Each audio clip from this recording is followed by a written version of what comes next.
Hello दोस्तों, कैसे हो आप सभी लोग। उम्मीद है कि आप सभी लोग अच्छे होंगे और तैयारी को भी अच्छे से कंटिन्यू कर ही रहे होंगे। और सबसे पहले तो मैं आप सभी से माफ़ी मांगना चाहूँगा कि कल हमने वीडियो नहीं डाल पाए। उसका रीज़न ये था कि जिन लोगों से मेरी बात हुई उनके रिव्यू मुझे ऐसे संतोषजनक नहीं लगे कि जिन क्वेश्चनों पर आधारित मैं क्वेश्चन कुछ बना पाऊँ। तो इस कारण से मैं कल वीडियो रिकॉर्ड नहीं कर पाया और नहीं डाल पाया, लेकिन आप लोगों के मैसेज आए मुझ पर कि सर आपने आज वीडियो नहीं बनाया, तो उसके लिए एक्सट्रीमली सॉरी। तो आज मैं वीडियो बना के बता रहा हूँ कि किस तरीके से सवाल आए और कुछ कल के क्वेश्चन भी जो रिव्यू थे वो मैं बता देता हूँ आप लोगों को।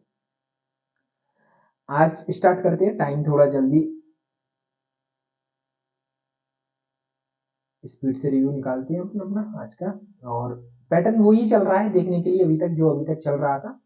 अगर हम बात करें तो वही विभाजकता के नियम, वही सीआई और वही एसआई, सारे नियम वही लग रहे हैं।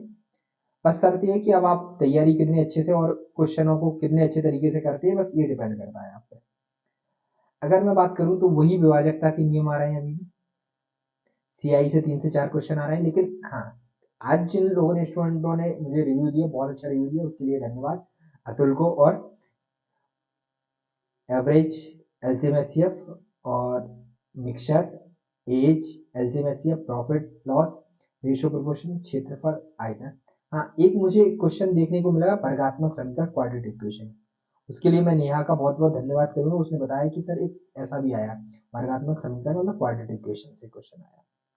अब सही है कि गलत है ये तो नहीं पता, लेकिन उसने बोला सर एक्स स्क्वायर करके एक मूल निकालने वाला कुछ क्वेश्चन था। ये मेरे पास रिव्यू है जिनका मैंने एनालिसिस किया, उसके आधार पर मैंने कुछ क्वेश्चन बताया। जैसे सीआई में लोगों ने बताया कि कल कल का एक रिव्यू में सीआई ने बताया कि सीआई को जो वह है वो दो लोगों में बांटा कैसे जाए, वो वाला सवाल आया था। मैंने उसको भी लिया है और मिक्सचर के सवाल आने लगे। लेकिन हाँ, अब लोगों का ये कहना है कि सर आप कैलकुलेशन में सीआई जो आ रहा है वो इजी नहीं आ रहा, लेंथी आ रहा है। इसका मतलब मैं कह सकता हूँ कि 2022 के पेपर में जैसा सीआई आया था कुछ कुछ अब वैसा आने लगा है। तो ये तो था बेसिक सा जो सबको पता है और वही फॉर्मेट चला है, कुछ चेंज नहीं हुआ देखने को। चलते हैं हम क्वेश्चनों पे आज के, जो एक दो मेरे पास क्वेश्चन आए। एक क्वेश्चन आया है, अगर बात करूं किसी संख्या का 32% 192 है, तो उसी संख्या का 24% कितना होगा। तो 32% की वैल्यू दी है वो कितना 192। तो सबसे पहले 1% की वैल्यू निकाले, तो 1% की वैल्यू कितनी आएगी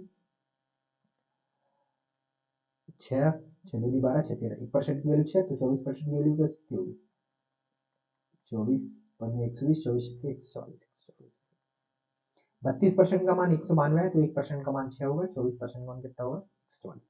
आयतन का एक सवाल देखने को मिला, घन का आयतन 216 घन सेंटीमीटर है। आयतन कितना है 216 घन सेंटीमीटर। इसका मतलब मैं कह सकता हूँ कि क्यूब का जो वॉल्यूम होता है वो A3 होता है। तो A3 की वैल्यू कितनी है 26 के बराबर।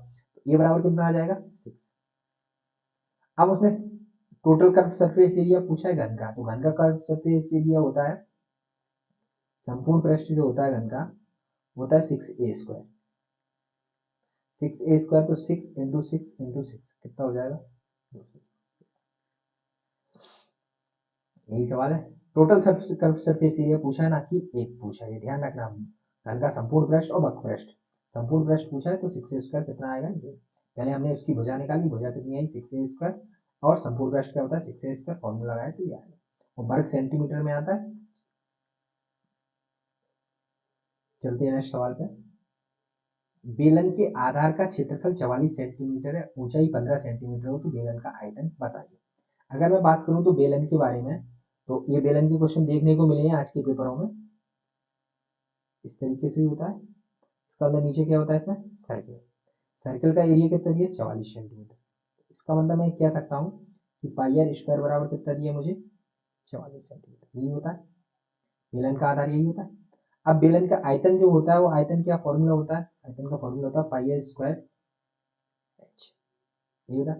पाई आर स्क्वायर की वैल्यू कितनी है 44, एच का मान कितना दिया 15, 15 से को 60, 6 15 से को 60 और 6 66 सेंटीमीटर। तो इसमें यूनिट दी, आयतन हमेशा क्यूब में होता है 60 सेंटीमीटर क्यूब। ये है हमारा आज का तीसरा क्वेश्चन जो इस फॉर्मेट पे आया। अब आप इसको देख लीजिए और इसके आगे पीछे के क्वेश्चन कर लीजिए। मैंने फिर कहा ये मेरे पास एक रिव्यू है, उसके आधार पर मैंने कुछ क्वेश्चन बनाए हैं। मैं ये बिल्कुल नहीं कह रहा कि यही क्वेश्चन आए थे या ऐसे ही आए थे, लेकिन हाँ, आज और कल में मुझे जो बातों का एनालिसिस मैंने निकाला वो ये कहने लगा है कि क्वेश्चन अब लेंदी हो रहे हैं। क्वेश्चन चेंज नहीं हो रहे, क्वेश्चन को लेंदी हो रहे हैं। अभी कोई भी नए टॉपिक से हाथ नहीं लगाया। हाँ, कुछ लोगों ने बोला वर्गात्मक समीकरण क्या, कुछ एक लोगों का रिव्यू ये भी था सर कि रीजनिंग में इस बार वो सिटिंग अरेंजमेंट के जो क्वेश्चन होते हैं वो आने लगे। लेकिन ऐसा एक दो लोगों ने बोला, तो मुझे अभी तक डाउट है कि वो सही है कि गलत है। तो चलते हम आगे के सवाल पे। एक दुकानदार 12 कलम और 5 पेन की कीमत 730 रुपए है। कितनी कलम है? 12 कलम और 5 पेन, इनकी कीमत कितनी है? 730 रुपए। और वही दुकानदार 7 कलम और 4 पेनों की कीमत कितनी है? 500 रुपए। आपको एक कलम की कीमत बतानी है कि एक कलम कितने रुपए की होगी। अगर मैं बात करूं तो इसमें अगर कलम की कीमत बतानी है तो पेन को बराबर कर लो, तो पूरी वाली इक्वेशन में कितने का गुणा कर दूं? 4 का। और नीचे कितने का कर दूं? 5 का। अगर मैं ऊपर 4 का गुणा करूंगा तो कितना हो जाएगा मेरा? 12 चौको 48 कलम, इस तरफ कितना हो जाएगा? 20 पेन, और इस तरफ गुणा करूंगा तो 0 4 3 12, और 7 चौको 28 और 1 2920। अगर यहाँ करूंगा तो 35 कलम, और इधर कितना हो जाएगा? 20 पेन, और इधर कितना हो जाएगा? 2500। 2500 में से अगर ये जाएगा तो 420 बचेगा, और इधर हो जाएगा तो कितना बचेगा?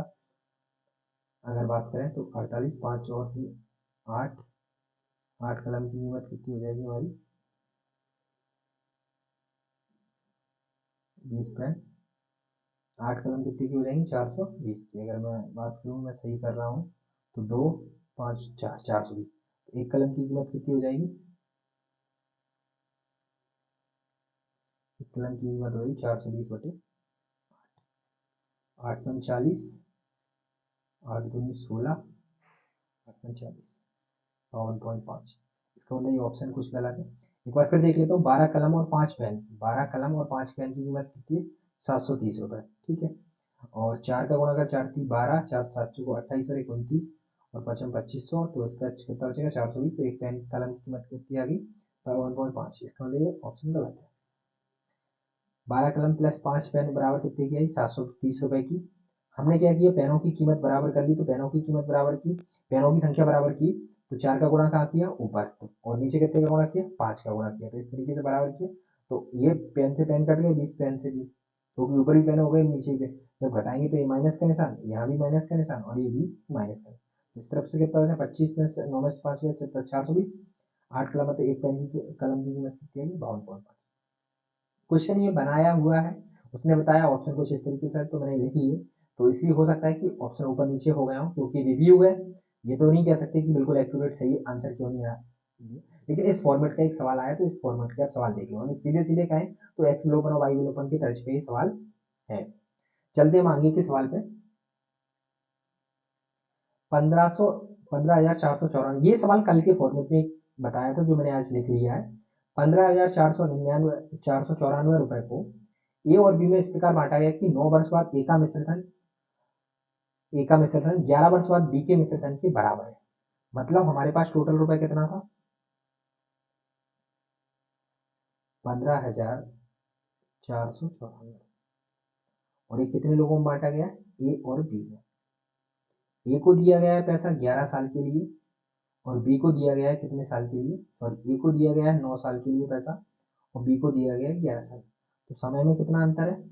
2 वर्ष का। कितना अंतर है समय में? 2 वर्ष का। यदि चक्रवृद्धि ब्याज की दर 20% हो, तो रेट कितनी है हमारे पास? 20%। तो 20% का मतलब कितना होता है? 1/5। तो 5 से पहले साल क्या होगा? 6। दूसरे साल कितना होगा? 25 से 36। ये होगा 2 साल का सवाल। अब प्रॉब्लम ये है कि जो लड़का बड़ा होगा उसको पैसा कम मिलेगा, और जो लड़का छोटा होगा, सॉरी, जो लड़का बड़ा होगा उसे पैसा कितना मिलेगा? ज्यादा मिलेगा। और छोटे वाले लड़के को पैसा कम मिलेगा। क्यों मिलेगा? क्योंकि बड़ा वाला लड़का जल्दी कंप्लीट कर लेगा अपनी ईयर है, तो उसका पैसा बैंक में कम दिनों तक रहेगा, और छोटे वाले का ज्यादा दिन रहेगा, इसलिए छोटे वाले को कम पैसा मिलेगा और बड़े वाले को ज्यादा पैसा मिलेगा। तो ए को कितना मिलेगा? 25। और अगर हम बात करें तो बी को कितना मिलेगा? 9 वर्ष बाद, ए के 11 वर्ष बाद। मतलब कहने का मतलब ये है कि ए का 9 वर्ष बाद, मतलब ए का पैसा, ए को 9 साल के लिए पैसा मिला। तो अगर मैं यहाँ से बात करूँ तो ये ए को जो पैसा मिलेगा वो कितना मिलेगा, ए को मिलेगा 36, क्योंकि ए का पैसा बैंक में 9 वर्ष तक रहा है और बी का पैसा 11 वर्ष तक रहा है, तो बी को कम देंगे हम पैसा, क्योंकि बी को पैसा बैंक में कितने वर्ष तक रहा, 11 वर्ष। ए का 9 वर्ष और बी का 11 वर्ष बराबर है, तो इसका मतलब जो जिसको कम सालों के लिए पैसा दिया गया है उसको पैसा ज्यादा मिलेगा और जिसको ज्यादा साल के लिए दिया गया उसको पैसा कम मिलेगा, तो उसको बैंक का ब्याज मिल जाएगा। तो इसका मतलब मैं कह सकता हूँ कि ए और बी में जो पैसा बटेगा 15,494, वो ए और बी को किस रेशो में बटेगा, 36 और 25 है। ए को कितना मिलेगा 36 और बी को कितना मिलेगा 25। अगर मैं 36 25 का योग करूँ तो 5 और 6 11, 3 2 5 और 1 6, 61 यूनिट का मान काय के बराबर दिया, 15,494 के बराबर है। एक यूनिट का मान निकालूंगा तो कितना है 15494 अपॉन में कितना 61, कितनी बार जाएगा 60 दूनी 120, 2 बार गया 120, कितना बचेगा 120 के 122 बचा, तो 122 के बाद कितना बचेगा 2 329 329 56 30 254, कुछ यही बचेगा 254, और 254 में अगर मैं 36 का गुणा करूं तो क्या आंसर होगा, वो गुणा करके हमारे सवाल का आंसर आ जाएगा। अगर मैं 36 का मल्टीपल देखूं तो 9 का मल्टीपल देख लूं तो 9 का मल्टीपल क्या है, 9 और 1 10, 10 और 4 14, 14 और 4 कितना 6 और 4 24, 4 यही आएगा, इकाई का 4 चाहिए ना, क्योंकि इसमें 5 आ रहा है, 6 और 4 का गुणा है 6 24, 24 इनकी 4 आंसर है कितनी 4, ये सवाल का आंसर होगा। और अगर मैं ऐसे भी देख लूँ तो 36 का मल्टीपल कितना होता है 9, तो 9 का मल्टीपल क्या 9 और 1 10, 10 और 4 14, 14 4 18, इसका मतलब 9 से कटता है, 9 से कटेगा तभी तो 36 से कटेगा। रूल्स ऑफ डिविजिबिलिटी में यही सिखाया गया है कि 36 से वही नंबर कटेगा जो पहले 9 और 4 से कटेगा। अब क्वेश्चन ये आता है कि ए और बी को हमने पैसा कैसे बांटा, मैंने कैसा पैसे बांटा है, क्योंकि मुझे ये पता चल रहा है कि 2 साल का गैप है, तो रेट ऑफ इंटरेस्ट कितनी 1/5, मतलब पहली साल 5, दूसरी साल 5 से कितना हो जाएगा 6, दूसरी साल कितना हो जाएगा 25 से 36। अब अगर हम बात को समझ पाए कि जो लड़का छोटा है उसका बैंक पैसा बैंक में ज्यादा दिन तक रहेगा और जो कम साल के लिए पैसा लगाएगा उसका पैसा कम दिनों तक रहेगा, तो ए का पैसा अगर मैं बात करूं तो 9 साल के लिए इन्वेस्ट किया ये ने, और बी ने कितने साल के लिए किया 11, तो ए को हमें ज्यादा पैसा देना पड़ेगा तभी तो उसका अमाउंट और इसका अमाउंट बराबर होगा, क्योंकि जो उसका पैसा बैंक में ज्यादा दिन तक रह रहा है और उसे पैसा भी ज्यादा दे देंगे तो उसे ब्याज ज्यादा नहीं मिलेगा, इसलिए हमने इसको पैसे को जो बांटा है इसको 36 रेशो में, इसको 25। अब मुझे दिमाग में आया कि ये 36 है तो इसका मतलब 9 का मल्टीपल देखें तो 9 का मल्टीपल ये है, हाँ हो सकता है कि 9 का मल्टीपल कोई और भी हो, 6 5 11 2 13, अगर हम यहाँ बात करें तो ये वाला नहीं है 6 5 11 2 13, 9 का मल्टीपल 5 और 4 9, ये भी 9 का मल्टीपल नहीं है, 7 2 9 5 और 3 8, ये भी 9 का मल्टीपल नहीं, आंसर ये आ गया। ये सवाल देखने को मिला है चक्रवृद्धि ब्याज में, और आपको पता है पहले दिन से चक्रवृद्धि ब्याज आ रहे हैं, तो चक्रवृद्धि ब्याज अब लेंदी आने लगे हैं। चक्रवृद्धि ब्याज पर बहुत अच्छे से काम करके जाएं आप लोग, क्योंकि आपको पता है 12 तारीख से अभी सुन रहे हैं हर यूट्यूब चैनल के माध्यम से, हर किसी के मुंह से चक्रवृद्धि ब्याज साधारण ब्याज आ रहा है, चक्रवृद्धि ब्याज चक्रवृद्धि ब्याज चक्रवृद्धि ब्याज आ रहा है, तो कोशिश करें कि चक्रवृद्धि ब्याज में जितनी भी वैरायटी बनती है आप कर ले जाइए। चलते हैं नेक्स्ट सवाल पे। एक व्यक्ति 2550 रुपए 4% वार्षिक चक्रवृद्धि ब्याज की दर पर 2 वर्ष में 2 बराबर किस्तों पर 2 वर्षों में 2 बराबर किस्तों में चुकाने का प्रत्येक किस्त का मान बताइए। हमने एक क्वेश्चन एक बार इससे पहले भी डिस्कस करा चुके हैं, लेकिन वो भी उसका डाटा कुछ अलग था। ये हमें ऐसा लगता है कि आज के पेपर में ये सवाल आया भी है, क्योंकि 2 3 लोगों ने बताया, तो मुझे ऐसा लगता है कि आज आया है। अब 4% वार्षिक है, तो सबसे पहले मैंने क्या कहा, पहले रेट को उठाओ, तो रेट कितना है 4%, 4% का मतलब कितना होता है 1/25, तो पहली साल अगर मैं बात करूँ तो पी कितना होगा और इंस्टॉलमेंट कितनी होगी, तो 25 से 26 होगी, सॉरी 25 से 26, दूसरी साल कितनी होगी 25 का स्क्वायर होता है 625 और 26 का स्क्वायर कितना होता है 676। अब आप यहाँ से सवाल को थोड़ा सा जमाएं, 2 साल का सवाल है तो फर्स्ट ईयर में ये हो जाएगा कंडीशन, सेकंड ईयर में हमारी ये कंडीशन हो जाएगी। अगर मैं बात करूँ 625 दूसरी साल है, पहली साल 25 है, दूसरी साल इंस्टॉलमेंट कितना है 677, तो इसके पहले भी हमने कितने का दिया होगा 26 का इंस्टॉलमेंट दिया होगा, तो 26 का गुणा हमने इधर भी कर दिया, इधर करेंगे गुणा तो कितना हो जाएगा 25 के 150 जीरो और 25 दूनी 50 50 और 15 कितना होता है 650, ऐसे ही अगर जोड़ें तो 5 5 और 2 7 1275, 1275 ये हमारा क्या हो गया पी, और ये हमारे क्या हो गए 676 और 676 हमारे इंस्टॉलमेंट, क्या हो गए इंस्टॉलमेंट। अब हमें पी कितना दिया 1275 बराबर कितना दिया 2550, कितनी बार जाएगा 1275, 1200 को डबल कितनी बार 2 बार ही जाएगा, और 2 का इधर गुणा कर दिया तो 676 का डबल कितना होता है 6 दूनी 12 7 दूनी 14 और 1 15 और 6×12 1352, ये इंस्टॉलमेंट हो गया। कुछ नहीं किया सर, 2 साल का सवाल था, ये इंस्टॉलमेंट देखा इसको, ये इंस्टॉलमेंट है तो इससे ऊपर वाली इंस्टॉलमेंट को भी यही बनाया, तो 26 का मल्टीप्लाई किया, जब इधर किया तो इधर भी कर दिए। ये वाला जो डाटा है वो पूरा पी को रिप्रेजेंट करता है, ये वाले दोनों डाटा इंस्टॉलमेंट को रिप्रेजेंट करते हैं, टोटल इंस्टॉलमेंट। तो प्रत्येक ईच इंस्टॉलमेंट हमारी इक्वल है, हमेशा वो कहेगा कि बराबर किस्तों में। तो पहली इंस्टॉलमेंट 676 है, दूसरी इंस्टॉलमेंट भी कितनी है, 676। 676 है। अगर यहाँ देखें पी टोटल कितना हो रहा है, 1275, ओरिजिनल में कितना दिया, 2520, एक यूनिट का मान कितने के बराबर है, 2। 2 यहाँ चिपका दिए तो 1352 के आगे इंस्टॉलमेंट था। चलते हैं नेक्स्ट सवाल पे हमारे। 9 से विभाजकता करिए। विभाजकता नियम पीछा नहीं छोड़ रहा है, तो प्लीज आप लोगों से रिक्वेस्ट है कि आप थोड़ा सा पढ़ना चालू कर लीजिए, अच्छे से करिए, क्योंकि हो सकता है कि आपके आते आते प्राइम नंबरों की पूछने लगे। हालांकि एक आज स्टूडेंट ने बताया कि सर 13 का डिविजिबिलिटी पूछा गया था, तो 13 का अगर पूछा गया तो वो और भी ज्यादा हार्ड हो गया होगा। हालांकि जिन लोगों को 13 का पढ़ा आता है तो उन्हें कोई दिक्कत ही नहीं आई होगी। अगर 9 से देखें तो अंकों का योग, तो 9, 9 और 2 11, 11 और 3 14, 14 और 5 19, 19 और 2 21, इसका मतलब ये नहीं कटा। 8 और 1 9, और 9 और 1 10, 10 और 6 16, 16 2 18, इसका मतलब ये 9 से कट रहा है। बात करें 5 से कटने का नियम, इकाई का अंक होता है तो ये नहीं कट रहा, ये नहीं कट रहा, ये भी नहीं कट रहा है, सिर्फ डिवाइड कौन सा हो रहा है, 6 से विभाजित संख्या बताइए, तो 6 से कौन सी संख्या कटेगी, 3 और 2 से कटेगी। 3 और 2 से कटने के लिए पहले इकाई का अंक अच्छा होना चाहिए, इकाई का अंक बेकार है तो ये नहीं कटेगी। इसका अगर बात करें तो 3 और 2 से कटना चाहिए, ये भी 2 से कट रही है, ये भी 2 से कट रही है। 3 से काटना है तो अंकों का योग कटना चाहिए, तो अंकों का योग 3 से कितना हो रहा है, 9 6 15, 15 5 20, 20 और 4 24, 24 और 3 27, 27 और 2 29, 29 जो है वो 3 के पारे में नहीं आता, इसका मतलब ये भी संख्या नहीं होगी, इसका आंसर क्या होगा। अब आप समझ सकते हैं कि सर ये पीछा नहीं छोड़ रहा है, तो जितना जाना आप इनमें डीपली पढ़ सकते हैं आप पढ़िए। और पेपर में अब पेपर लेंथी आता जा रहा है, इसलिए थोड़ा सा टाइमिंग को भी ध्यान रखें, क्योंकि ऐसा आज 2 लोगों ने जो बोल गए हैं उन्होंने बोला है।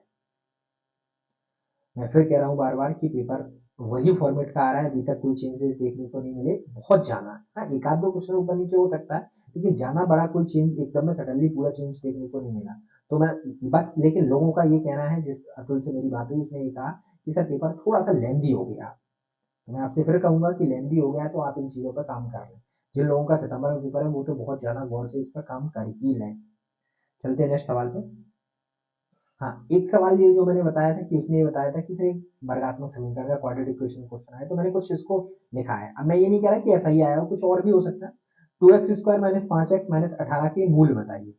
मूल का मतलब होता है इंग्लिश में कहते हैं रूट बताइए। क्या बताइए, रूट। आपको पता है इस अगर क्वाड्रेटिक क्वेश्चन को देखो तो 2x² माइनस 5x माइनस 18 बराबर 0, जो भी इसके मूल निकल के आएंगे वो इस कंडीशन को सेटिस्फाई करें। अगर आपके पास दिमाग है तो मैं इस सवाल को थोड़ा जल्दी कर लेता। मुझे पता है कि जब दोनों जगह माइनस हो तो उसके दोनों रूट जो है, एक प्लस में आता है और एक माइनस में आता है, तो इसका मतलब ये आंसर नहीं होगा। अगर मैं बात करूं तो ये भी आंसर नहीं होगा। इसका मतलब या तो आंसर ये होगा या आंसर ये होगा, क्योंकि जब भी किसी क्वाड्रेटिक इक्वेशन में 2 बार माइनस लगाओ तो उसके रूट पॉजिटिव नहीं आते, एक पॉजिटिव और नेगेटिव आता है। इसको जेन्युइन तरीके से सॉल्व करके देखें। अगर आपको वहां नहीं भी आए तो आप वैल्यू पुट करके देख लो। जैसे मैं इसकी 2 वैल्यू पुट करूं तो 2 दूनी 4, 4 कितना 8, 4 और 4 दूनी 8 इस तरफ से आएगा प्लस का, और 5 दूनी 10, 10 प्लस का इधर हो जाएगा, तो 2 तो सेटिस्फाई कर रहा है माइनस का। अब बात करते हैं 9/2 को। अगर 9/2 को रखें तो 9, और 9 का करेंगे अगर हम 2, 2 से 2 कटा 81, 40.5 इस तरफ करेंगे तो ये, हाँ ये हो जाएगा सेटिस्फाई। और देख लेते हैं, नहीं तो इसका गुणा कर लो। 18 दूने कितने होता है, 36। अब 36 को ऐसे तोड़ो कि 5 बन जाए, तो 2x² माइन प्लस का 4x माइनस का 9x और माइनस का 18 बराबर 0।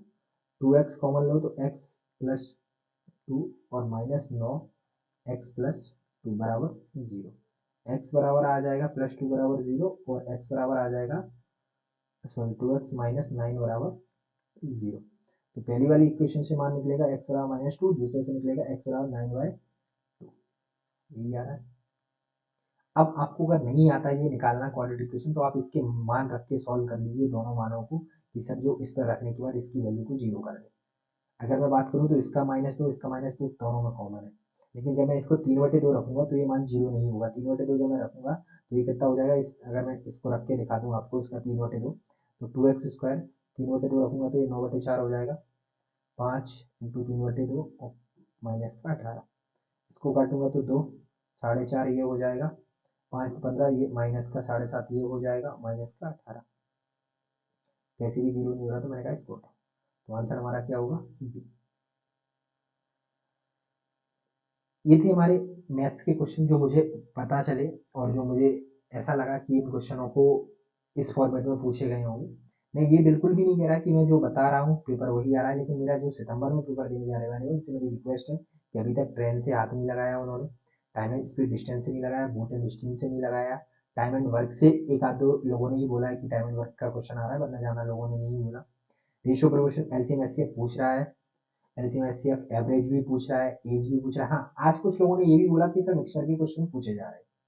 तो जो टॉपिक्स आ रहे हैं आप उन पर काम करते चलिए, क्योंकि वरना आपको दिक्कत हो जाएगी। जो सितंबर में आ रहे हैं वो तो काम अच्छे से कर लें, कि हो सकता है कि इनके ज्यादा हार्ड वाले वर्जन आपसे पूछते हैं। अब मैं बात करूँ रीजनिंग की, थोड़ी सी बात कर लें, तो रीजनिंग में सेम पैटर्न वही चल रहा है जो अभी तक चल रहा है। हाँ, आज मुझे सिर्फ एक व्यक्ति ने ये बताया कि सर सिटिंग अरेंजमेंट आ रहा है। क्या आ रहा है, सिटिंग अरेंजमेंट, और वही फॉर्मेट आ रहा है जो चल रहा था। सिटिंग अरेंजमेंट का मतलब है कि 8 लोगों को एक सर्कल में बिठाना है, या 8 लोगों को या 6 लोगों को इस तरीके से।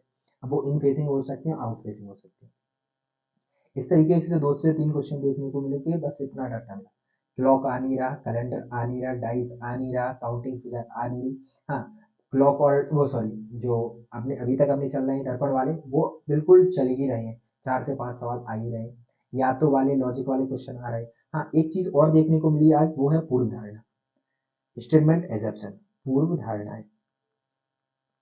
तो आप इनको भी देख के जाए। यही दो टॉपिक ऐसे लगे जो नए हैं, वरना और सारा टॉपिक्स वही है, बस किसी के क्वेश्चन ज्यादा आ रहे हैं और किसी के कम आ रहे हैं। आज डायरेक्शन भी देखने को मिली, तो डायरेक्शन तो हर कोई अच्छे से ही पढ़ लेता है, डायरेक्शन के देखने को मिल रहे हैं ये क्वेश्चन।